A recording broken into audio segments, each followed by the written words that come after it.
You're already losing credibility before you even open your mouth. And that's the part that no one tells women to actually look for. And not just with him, right? Everywhere. Your relationship, your social circle, and how people react to your story, and eventually in your own head. You always walk into these conversations, right? Assuming that reality is going to speak for itself. Well, he walks in assuming that his version is going to be treated as more reasonable. You feel the difference before anything is even said. I bet you soften your tone, you choose your words really carefully, you brace yourself to be misunderstood. That isn't intuition or insecurity. It's actually conditioning responding to a system that just already decided whose voice matters more. It's why every conversation feels like a losing game. Not even because you explain badly, but because you're already assumed to just be less reliable. And what makes this so dangerous is that none of it feels like bias when it's happening. The world keeps saying there's bias against men. There's so much proof that that isn't true. So if facts upset you, please just skip this video. The actual bias is against women, and it feels normal. It feels like being fair. It feels like trying harder, like good communication and emotional maturity. You may not even openly think, I'm being disbelieved because I'm a woman. You think, maybe I didn't say it right. You don't think the system is rigged. And hey, listen, if you do think that, you'll be told that you're being too sensitive or that you're making it up. And the more you explain, the more power actually just shifts away from you without you ever agreeing to that. This is why it is so hard to name. The bias doesn't announce itself. It's hiding. It's covert. It's inside reasonable language and social norms. And it all looks really neutral on the surface, but it's not. And that bias doesn't start inside the relationship. And that's honestly one of the reasons why I think it feels so impossible to kind of correct it once you're in a relationship like this. I'm going to show you the patterns and proof of this in this world that'll make toxic and abusive relationships just make so much more sense. This bias exists in families and workplaces, media, institutions, friend groups. It happens way before you meet an abusive man. It shows up as people questioning your interpretation instead of his behavior. It's being told, maybe you misunderstood instead of, that sounds concerning. Your reaction is always going to be more examined, so much more closely than what actually caused your reaction. I'm Lisa Sonni. I'm a relationship coach and abuse recovery educator, and I work with women living inside this credibility gap every single day. Hit subscribe. This is not about men being evil or about women being fragile. It is really just about how belief is assigned before facts are even presented, and how that assignment shapes everything that follows. There is actual data behind this, and it matters because it actually explains why this feels so stacked against you. The United Nations Development Program Gender Social Norms Index found that roughly 90% of people globally hold at least one bias against women. That includes women, for clarity, okay? And those biases include believing men make better leaders, better decision makers, and they're more credible authorities. Nonsense. This is not about individual malice, okay? I want you to see that this is about the default settings. So when you say something is wrong in your relationship, you're already going against a narrative that most people don't even realize exists. This is why you feel pressure to justify and defend instead of just expect to be believed. That's why you start collecting proof instead of just trusting your own experience. Self-validation is not easy for a lot of women. You're not just dealing with him, you're dealing with an entire system that backs him up pretty much automatically. Now, inside this abusive relationship, right, this kind of bias actually trains you into explaining something instead of just stating it. And I want to share some relatively famous examples too, but first let's go to your relationship. You don't say that hurt me. You say, maybe I'm overreacting, but you don't say this isn't okay, but maybe you say, listen, I'm not trying to attack you. You're monitoring your tone, but he's monitoring control. You're here adding context and softening your word choices and your tone and preemptively defending yourself before he's even responded. And when he denies something, your brain immediately starts searching for how you might be wrong. That response is learned. You were taught that fairness means giving men the benefit of the doubt even when your body is telling you something is off. I don't do that anymore. You were taught that being understanding is always going to be more important than being accurate. He uses that. He uses that conditioning like a lever, not because he invented it. Oh my God, it works. It's that simple. And once that credibility gap exists, control is so easy and so efficient. He doesn't even need to scream at you every day just to dominate the relationship. He controls you by controlling what counts as real. He changes the subject by questioning your tone, right? I don't like how you said it. And he ends conversations by claiming that you're attacking him. Typical victim. Maybe he goes quiet, he lets you spiral, and your distress is now the problem, right? Not his behavior, as usual. He'll pick one word that you used and he'll make that the issue while the abuse isn't even being talked about. He'll say, I never said that, really calmly. Then you find yourself replaying the conversation instead of just trusting your own memory. He acts all wounded and hurt, and now you're reassuring him. You're not holding the line anymore. That's the strategy that gets reinforced over time. This is why gaslighting works so well on women who are smart and articulate and normally very decisive. Gaslighting isn't magic. It's literally just repetition plus a target who's already trained to doubt herself. But you live in a world that asks you what you did to provoke whatever happened, what you could have done differently, why you stayed, and why you didn't leave sooner. So when he says you're too sensitive, it kind of hits, right? It makes sense, even though it actually doesn't. You start running sort of an internal courtroom, right? You're litigating now, presenting evidence, anticipating objections. You're trying to sound calm enough to be believed. You challenge your own thoughts before you ever challenge his behavior. That happens over time. Even if you started challenging his behavior, that was conditioned out of you.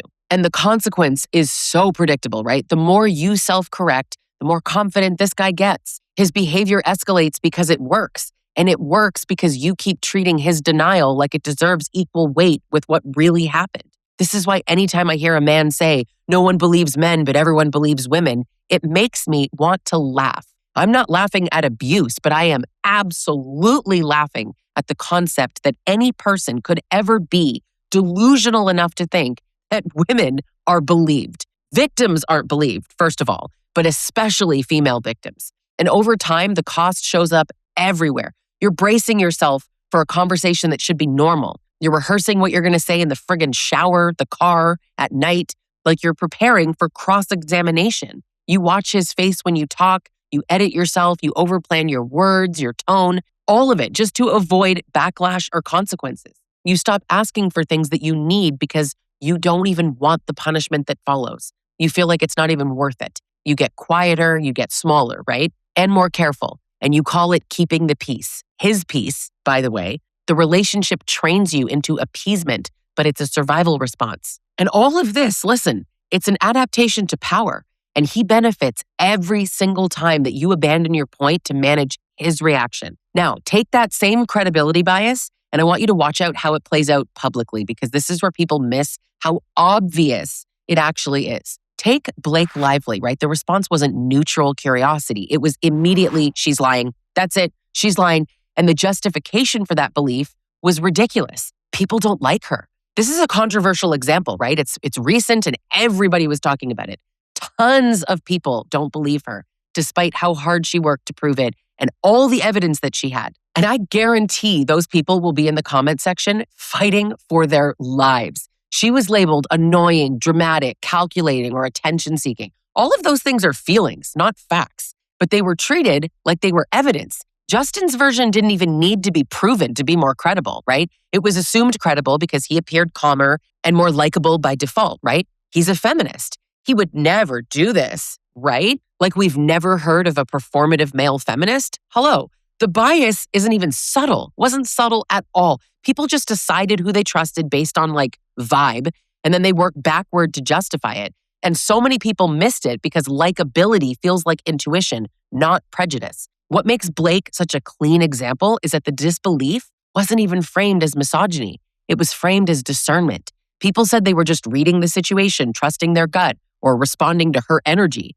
But that's how bias hides. It disguises itself as common sense. And once someone decided that she was unlikable, and I don't even care if you like her, who cares? Everything she said was then filtered through suspicion. Once someone decided that he was reasonable, everything he said after that sounded true. And even now, with all the evidence, my God, so many people still believe him. But I do want to point out that there's tons of people in comment sections going, oh man, I wish I'd believed her from the beginning. I was wrong, I admit it. I love that. It's mostly women doing that, by the way. I think men are still, 10 toes down for Justin. But so many women have literally lived the same dynamic, right? People automatically don't believe you just because. But listen, 90% of all people, so including women, have this bias against women. Now, Another controversial example, Amber Heard, right? The fall of her credibility was even faster and actually more aggressive.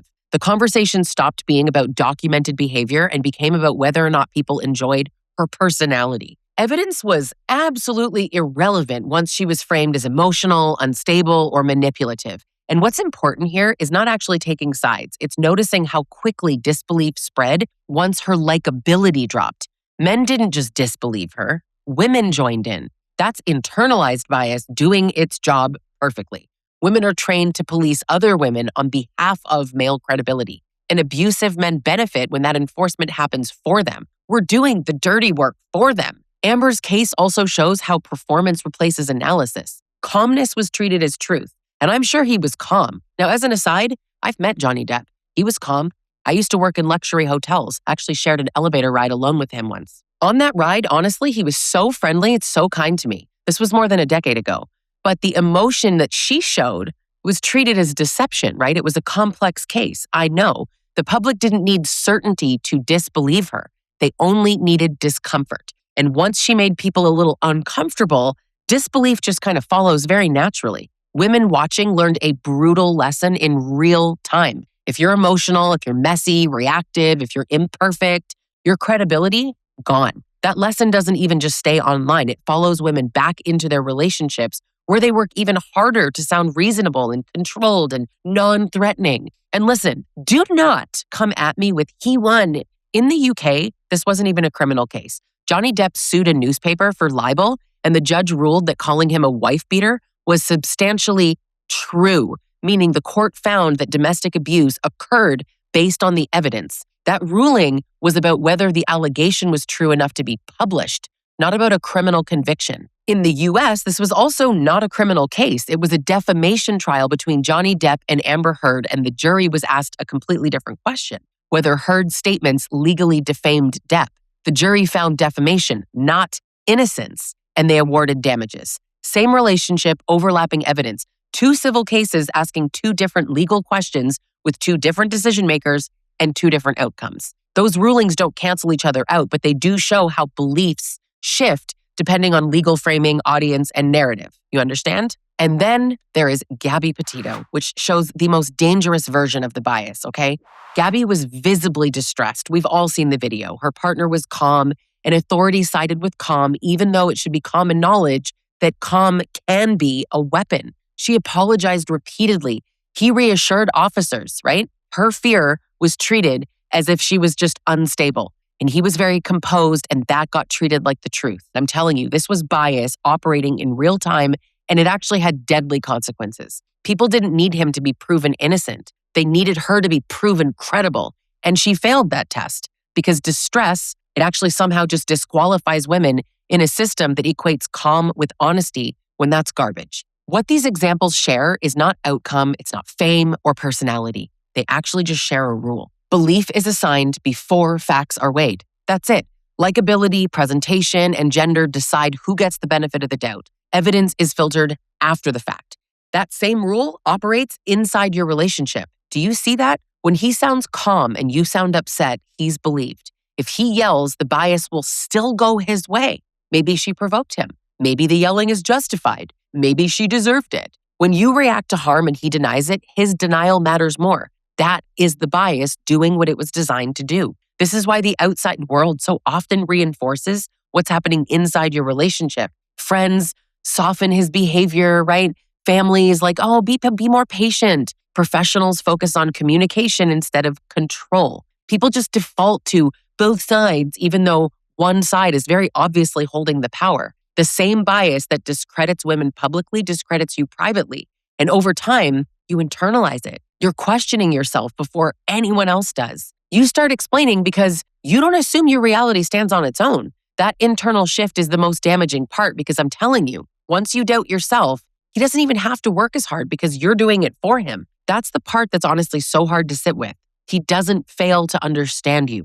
He refuses the terms required to understand you. True understanding actually means that he needs to tolerate discomfort, accept responsibility. He needs to repair harm, and he can't make it about him. He can't do that. All of that threatens his position. So instead, he's going to reframe and deflect and minimize, and just outright deny, lie, gaslight. Not because he's confused. It is all happening because it protects him. A healthy man hears hard things, he can stay present. An abusive man uses your pain as some kind of leverage. And if this matches your experience, I want you to do me a favor. Write one line in the comments about what happens when you bring up a real issue. Keep it simple. The pattern repeats itself with some real eerie consistency, doesn't it? Change is rare in relationships that are actually built on dominance because change requires loss. He'd have to give up control. He'd have to give up this credibility that I'm talking about that he's just given by default and the ability to use your empathy against you. He doesn't want to do that. Most men aren't trained to do that.